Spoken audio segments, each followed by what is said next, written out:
आज हम सब भारत के संविधान निर्माता, सामाजिक न्याय के महान योद्धा, शोषित वंचित समाज की आवाज बाबा साहब डॉक्टर बी.आर. अम्बेडकर जी के मूर्ति अनावरण कार्यक्रम में एकत्रित हुए हैं।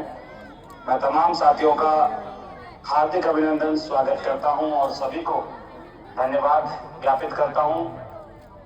मंच पर बैठे, मंच के सामने तमाम मौजूद लोगों का अभिनंदन, स्वागत। बाबा साहब केवल एक व्यक्ति नहीं थे, एक विचारधारा, एक क्रांति और एक संघर्ष का नाम थे।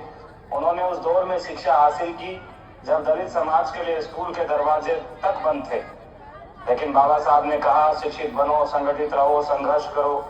बाबा साहब ने हमें संविधान दिया जो समानता, स्वतंत्रता, बंधुत्व और न्याय पर आधारित है। आज जो यह मूर्ति अनावरण का कार्यक्रम है, बाबा साहब की मूर्ति लगी है, न केवल एक पत्थर की आकृति है। यह एक रोज याद दिलाएगी हमें भारत तभी मजबूत बनेगा जब आखिरी पंक्ति में खड़ा व्यक्ति भी सम्मान से जीवन जिएगा। मैं आप सबके बीच में उपस्थित नहीं हो पाया क्योंकि आप सबके आशीर्वाद से, बाबा साहब के बनाए संविधान से मुझे माननीय श्री राहुल गांधी जी ने, आदरणीय श्री खड़गे जी ने, प्रियंका गांधी जी ने, केसी वेणुगोपाल जी ने, कन्हैया कुमार जी ने और हमारे अंशुल जी ने मुझे जो है एक जिम्मेदारी दी है, पूरे देश की एनएसयूआई छात्रों की कमान दी है और एनएसयूआई राष्ट्रीय अध्यक्ष मुझे बनाया है। तो मैं तमाम सबका बहुत बहुत आभारी हूँ कि इतिहास में ये पहली बार हुआ है कि राजस्थान से आज मेरे जैसे आम परिवार से निकले एक साथी को, एक नौजवान को आज इतनी बड़ी जिम्मेदारी से नवाजा गया है। यह केवल मेरे और मेरे परिवार के लिए नहीं, ये संपूर्ण मेरे समाज के 36 कौम के लोगों के लिए गर्व की बात है कि हमने जो जमीन पे संघर्ष किया, हमने जो यात्रा जो है संघर्ष के साथ शुरू की, वो यात्रा सफल हुई और देश में सर्वोच्च पद जो है मुझे मिला। मैं आप सबका तहे दिल से आभारी हूँ।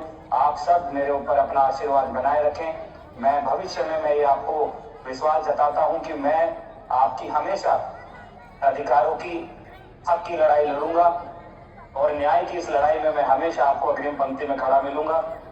और मैं आप सबको आमंत्रित भी करना चाहूंगा कि 28 फरवरी को आपके बेटे का, आपके भाई का पदभार ग्रहण समारोह है और ये ऐतिहासिक होना चाहिए। देश को पता लगने चाहिए कि जब किसान मजदूरों के बच्चों को जब अच्छे पदों पे आसीन किया जाता है तो वो दूनी ताकत से काम करते हैं, पूरी एनर्जी के साथ काम करते हैं। तो मैं आप सबको मंच पर विराजमान, मंच के सामने सभी लोगों को मैं आमंत्रित करता हूं कि आप 28 तारीख को मेरे पदभार ग्रहण में पधारें और एक ऐतिहासिक पल का साक्षी बने। मुझे आशीर्वाद देने के लिए आप पधारें। मैं उम्मीद करता हूं कि आप सब मुझे आशीर्वाद देने के लिए दिल्ली पधारेंगे।